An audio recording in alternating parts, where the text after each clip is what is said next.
মিলি বলেছে কি ও নাকি গাছে উঠতে পারে, বলছে বৌদি চিন্তা করো না, আম গাছে তো প্রচুর আমের বল ধরেছে, হ্যাঁ আমি গাছে উঠে আম পেড়ে দেবো। চিন্তা করো না, কিন্তু তুই আম এক পেড়ে দিবি আর আমি বিক্রি করতে যাবো। না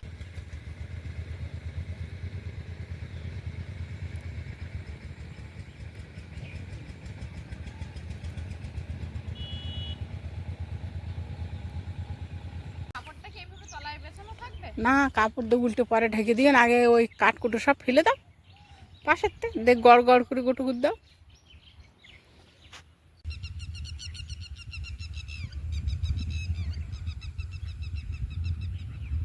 বর্ষার আগে যে সময় ছিপ ফেলতাম, আমাদের বাড়িতে যে সুতো ছিল ওই সুতোতে পটপট করে মাছ কেটে নিয়ে চলে যেত। দুপুর থেকে খাওয়ার সময় দিচ্ছে না, ঘুমানোর সময় দিচ্ছে না। নমস্কার, আপনারা সকলে ভালো আছেন তো? সাথী বিপ্লব ব্লগের আরও একটা সম্পূর্ণ নতুন পর্বে আপনাদের সকলকে জানাই অনেক অনেক স্বাগত। সেই সঙ্গে সঙ্গে আমার নবাগত দর্শক বন্ধুদের কাছে অনুরোধ, যদি আমাদের চ্যানেলটি প্রথমবারের জন্য দেখেন একটু সাবস্ক্রাইব করে আমাদের পাশে থাকবেন, লাইক কমেন্ট করে পুরাতন বন্ধুদের মতো আমাদের এগিয়ে যাওয়ার পথেও হবেন। তো সম্পূর্ণ পর্বটি কত স্কিপ না করে দেখতে থাকুন, আশা করব আপনাদের ভালো লাগবে। চলুন তাহলে পর্বটা শুরু করা যাক। মা যেহেতু সুস্থ না, তাই অল্প করে করে ধান সেদ্ধ করছে, আর বসে বসে জাল দেওয়া, তবু অনেকক্ষণ বসে থাকতে হচ্ছে, এইটা মায়ের অনেকটা কষ্ট। তো যাই হোক, এখন অল্প ধান 6 বস্তা না 7 বস্তা হয়েছে বলো মা আমাদের এখানটায়। আমাদের ধানগুলো যেহেতু পোকা লেগে নষ্ট হয়ে গেছিলো, বেশি হয়নি। একটা করে ব্যাগে নিয়ে যায়, আর একটা করে ব্যাগ তুমি ভরে রাখো না, 2টো করে ব্যাগ নিয়ে যাই, কষ্ট হবে। আর আমি যেহেতু ধানগুলো বয়ে ওই উঁচু মাটিতে নিয়ে যাব, ওখানে নেট পেতে দিয়েছে বাবা, তাই ব্যাগের ব্যবস্থা। আমি আবার গামলিতে বেশি দূরে পারি না, কাছাকাছি হলো সেখান থেকে তুলে ওখানে ঢেলে দিলাম, সেটা পারি। এখন মা সেই ব্যাগে, ওমা ওই দেখো কাপড় দিয়ে সেলাই করা ব্যাগটা ওখানে লেগে যাচ্ছে।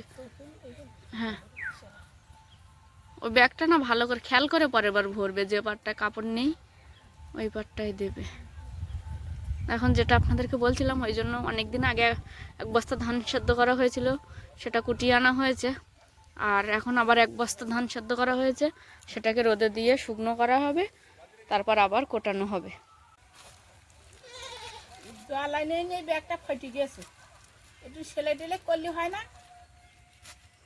করবো কোনে, দেখলাম তো আজকে, তো দেখলাম ধান বইতে গিয়ে। সেলাই করবা? ঠিক আছে, হবে পরে। এখন তুমি ধান ভরে দাও, ধানগুলো বয়ে রেখে আসি। থাকবে না ওইভাবে, প্রতিবার পড়বে, আমি আবার ধান ছেড়ে ছেড়ে নিয়ে আসবো কোনে। ওই দিকটা হ্যাঁ উল্টা দাও।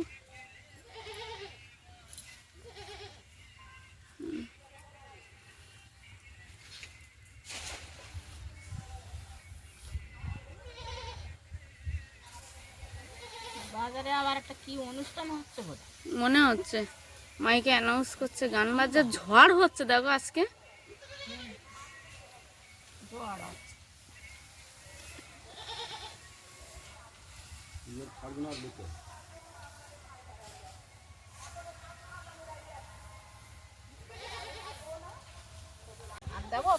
হ্যাঁ হ্যাঁ, তুমি দিয়ে দাও, ওতে ভালো করে, অতটাও বেশি ভার হচ্ছে না ব্যাগে।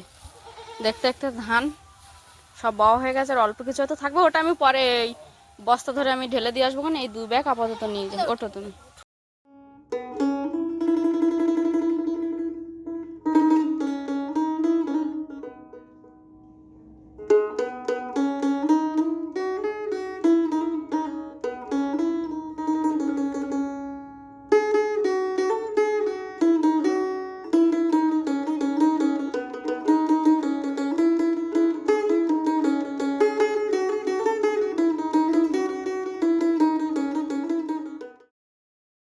এক বস্তা ধান সব ব্যাগে করে করে বয়ে দিলে, কাঁকে করে তা পারে না। গামলা নিয়ে ধান বলি হয়ে যায় 2-3 খেপে, না পারে কলসি, না পারে গামলা, কি করব? শরীর না মহাশয়, যা সহিব তাই সয়, কর্তামার ইচ্ছায় কর্তামা যা করেন তাই মানিয়া চলিতে হইবে আমাকে।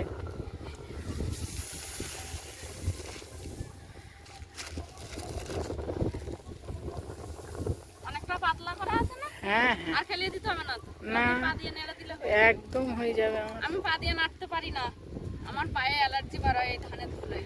ঠিক আছে, আমি এইবার দিচ্ছি। বারবার খেতে দেয়, নাহলে উপরে আমাদের ধান দিলে হয়ে যায়, কিন্তু মা তো বারবার ওঠানামা করতে পারবে না, তাই আর দেওয়া হয়নি। আগের বার ধান সেদ্ধ করেছিলাম, যে সমস্যাটা হয়েছিল ধান শুকনো হতে প্রায় 1 সপ্তাহ লেগে গেছিল। এবারে কিন্তু আর ওই সমস্যাটা হবে না, বলো মা? টানা রোদ পাবে।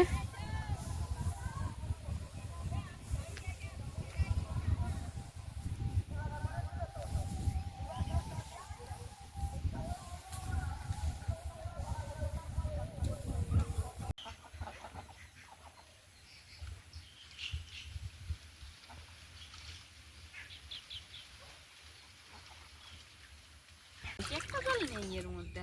তুমি ওই উল্টে পাওয়ার ভিতরে দিয়ে দাঁড়াও, জল তোলার সুবিধা হবে। ওই।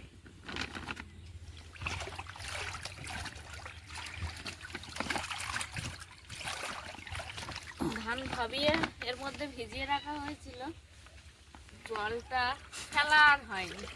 আজ করি কাল করি করে 2-1 দিন হয়ে গেছে, তলায় একটু নোংরা বসে গেছে, ওই জন্য ভুলিয়ে আর তুলে নেবো। আবার ফির আজকে জল ধরে রাখতে হবে না মা? হুম।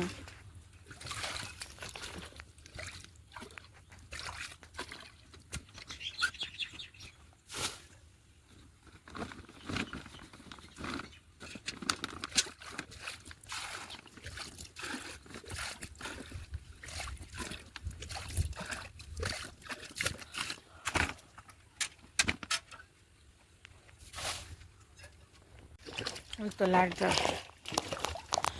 মিলি, তুই বোকা না তোর বৌদি বোকা? তুই আর এখানা উঁচু করলি, জলটা গোট হলো, বৌদি এখানাটা উঁচু করলি হয় না? ওই দেখ দেখ, কিছুই জানে না। আর উঠবে না, একটু বেশি। ব্যাস, এই পুকুরের জল এই পুকুরে দিয়ে দিল। গঙ্গার জল গঙ্গায়। মিলি কি বলেছে জানো? মিলি বলেছে কি ও নাকি গাছে উঠতে পারে। বলছে বৌদি চিন্তা করো না, আম গাছে তো প্রচুর আমের বল ধরে, হ্যাঁ, আমি গাছে উঠে আম পেড়ে দেবো। চিন্তা করো না, কিন্তু তুই আম পেড়ে দিবি আর আমি বিক্রি করতে যাবো। না চিন্তা করো না, প্রথম ডালে উঠে বলবে জয় বাবা শিব শম্ভু, জয় বাবা শিব শম্ভু। হ্যাঁ, আমার বলছে আমি গাছে উঠতে পারি। বাহ, বলি, ঠিক আছে, আম হোক, তারপর তোমার দেখা যাবে, দেখি তুমি কিরকম গাছে উঠতে পারো। ঠিক আছে। মিলি মিলি আর একটুখানি। এখন সবেদার যে পাকাতে দিয়েছিলাম সেই বস্তাটা দেখবো পেকেছে কিনা। উমা, মনে তো হচ্ছে পাকেনি, কিন্তু একটা সেন্ট পাচ্ছি। মিলি, যদি পাকে তাহলে তোর আর আমার লাভ, আর যদি না পাকলো আর কিছু করার নেই। তোদেরকে যেগুলো দিয়েছিলাম কিসে পাকাতে দিয়েছি? চালের মধ্যে। তোদেরগুলো যদি আগে পাকে মিলি আমাকে একটা দিস কিন্তু, ঠিক আছে? এ মিলি,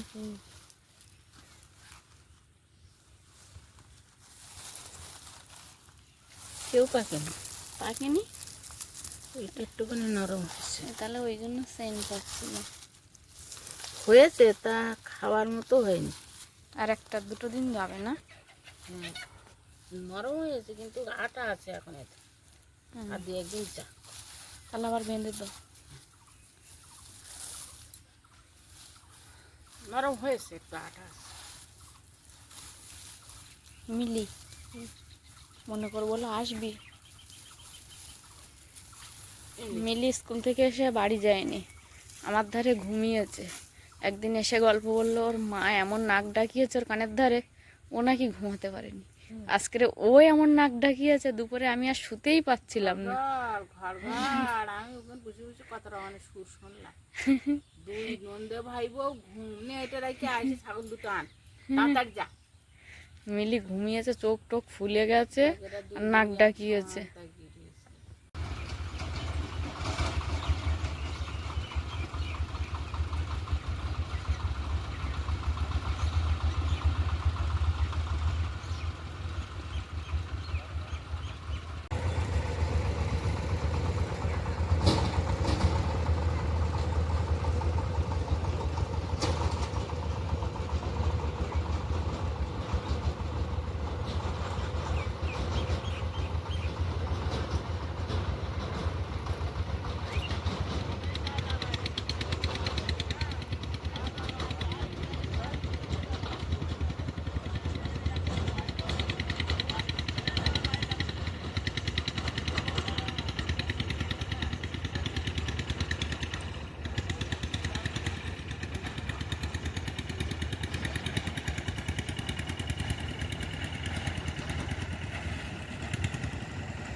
ধান ভাঙিয়ে যে গুঁড়ো হয়েছে আর ভাত রান্না করার পরে যে ফ্যান ঝরানো হয় সেই ফ্যান একসঙ্গে করে বিকালবেলা এখন মা মুরগিদের খেতে দেবে আর ওরা খাওয়ার জন্য ছটফট করছে।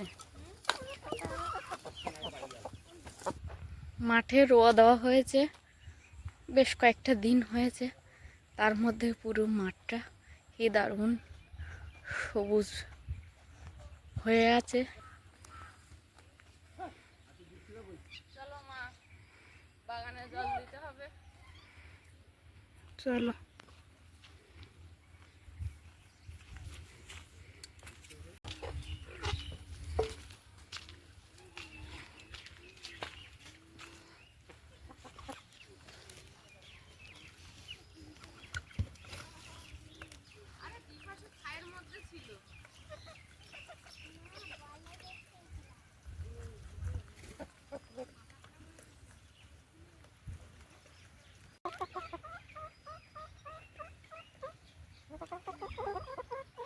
কাপড়টা কি এইভাবে তলায় বেছানো থাকবে? না, কাপড় দিয়ে উল্টে পরে ঢেকে দিয়ে আগে ওই কাঠকুটো সব ফেলে দাও পাশের থেকে, দেখ গড় গড় করে গুটুকুট দাও। মাটিতে ধান জ্বালা করেছে, হ্যাঁ, আমারও চোখের সামনে থাকছিল, হই হই করে সব তাড়িয়ে দিচ্ছিল। আর এখানটা একটু ভালো রোদ পাওয়ার আশায়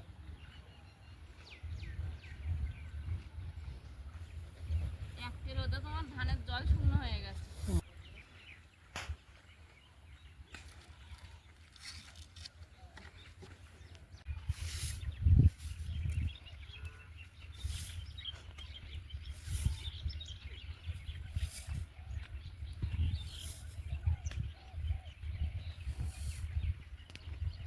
ধান গোটানো কমপ্লিট হয়ে গেছে, এখন এইভাবে এখানে থাকবে। আবার আগামী দিন সকালবেলা এখান থেকেই মেলা শুরু হবে।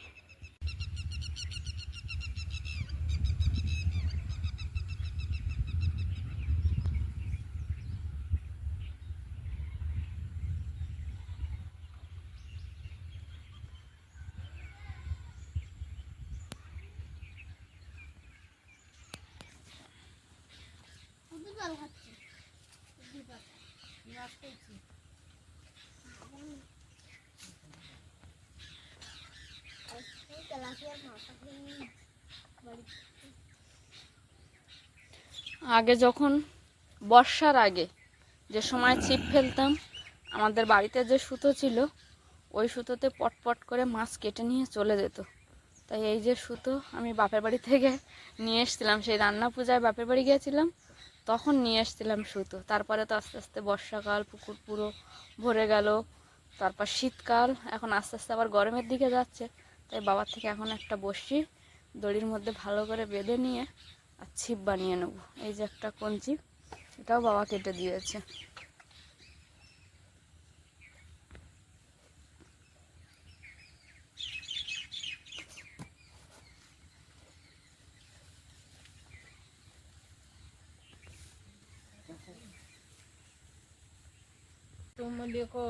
এটা হবে তো।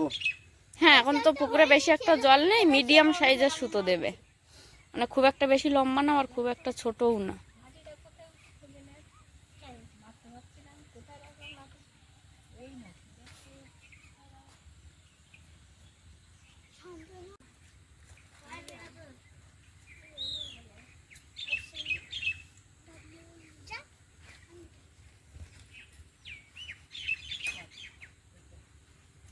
মাছ খুলে নিয়ে যেতে পারবে না তো বাবা,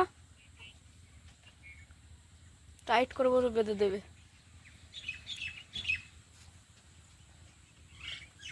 নিয়ে নিয়ে যেতে পারবে না, ছিঁড়ে যেতে চায়।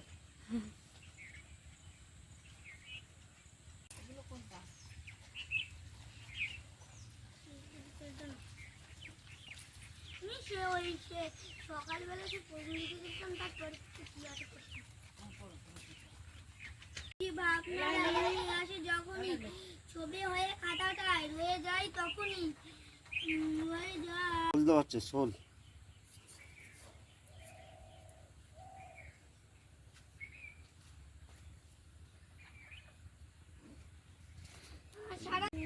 বাঁধা হয়ে গেছে। মন ভরে যায় না। বড় মায়ের জন্য খাতা extra। ছেড়ে মন যেতে চায় একটা ছিপ বাবা পুরো রেডি করে দিয়েছে কঞ্চি কাটা থেকে, আপনাদেরকে আর দেখাতে পারিনি। আমি দুপুরে রেস্ট নিচ্ছিলাম, তখন বাবা এটা রেডি করে রেখেছিল। আর বাবাকে দুই একবার বললাম যে একটা ছিপ বেঁধে দাও, বলতে বাবা বেঁধে দিয়েছে, পুরো কমপ্লিট করে দিয়েছে। দোকানে বড় মাছ ধরে নিয়ে আসবা। ঠিক আছে, পারো। ঠিক আছে। পুকুরে থাকলে দুখানা কেন, আরো দুখানা ধরবো আমি। আমার সে দুপুরের থেকে খাওয়ার সময় দিচ্ছে না, ঘুমানোর সময় দিচ্ছে না। আমি এমনি অসুস্থ। এনে যাও। তারা কি করবে? আটা মিলি নিয়ে বৌমা কলে গেছে, তা বেলা গেছে। আমি তা সেই জন্য অনিমেষে বললাম যে একটু মোটরটা খাটিয়ে দেবি নেই, প্যাঁচ কাটা জল দেই। ওদিকটা আস্তে আস্তে যতটা হয় আমি একটু দিয়ে আসবি, রাখছি লাগে। সেদিন খড় দিলাম, মিলি, কোমল, বৌমা, আমরা সবাই মিলে খড় দিলাম। তার জল দেওয়া হয়নি, কাজের চাপে ধান সেদ্ধ করছিলাম। এই সেই আজকে জল, সেই জল আজকে এই বৃষ্টি। ওদিকে আমার বড় ভাই বউ ফোন করেছে, 23 তারিখে বেড়াতে আসছে। 23 তারিখ না, 23 তারিখে পর।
মিলি আর আমি দুজনে এখন পুকুরের এই মাথায় এসছি, আর দুজন পুরো রাস্তাটা নিঃশব্দে এসছি। আপনাদেরকে শুধু একটু বকগুলো দেখাবো বলে প্রচুর বক বসেছিল, খুব সুন্দর লাগছিল দেখতে। সবুজের মধ্যে যেন সাদা শিউলি ফুল পড়েছে সেরকমই মনে হচ্ছিল, সেটা দেখালাম। আর ওই যে মিলি রানী দুপুরে ঘুমালো, এখানে পড়াশুনো করলো, এখনও এখানে আছে। আর আমরা দুজনে এখানে প্রতিদিনের ন্যায় আজও কাঠ নিতে এসছি। তো বন্ধুরা, সারা দিনের কাজকর্ম সকাল থেকে এখন বারবেলা, অর্থাৎ সূর্য অস্ত গেছে, সন্ধে নামার কিছুক্ষণ আগ মুহূর্তে পর্বটা শেষ করছি। এতক্ষণ ধৈর্য ধরে দেখার জন্য আপনাদেরকে অনেক অনেক ধন্যবাদ। আপনারা এতক্ষণ ছিলেন সাথী বিপ্লব ব্লগের সঙ্গে। তো আমার সকল বয়োজ্যেষ্ঠদেরকে জানাই অনেক অনেক প্রণাম, সমবয়সীদেরকে জানাই ভালোবাসা, ছোটোদেরকে জানাই আদর ও স্নেহ। আরও একটা কথা যেটা আমি আপনাদের কাছে সবসময় বলে থাকি, সাথী বিপ্লব ব্লগের সঙ্গে সদা সর্বদা জুড়ে থাকবেন। নমস্কার, আজ তাহলে আসি।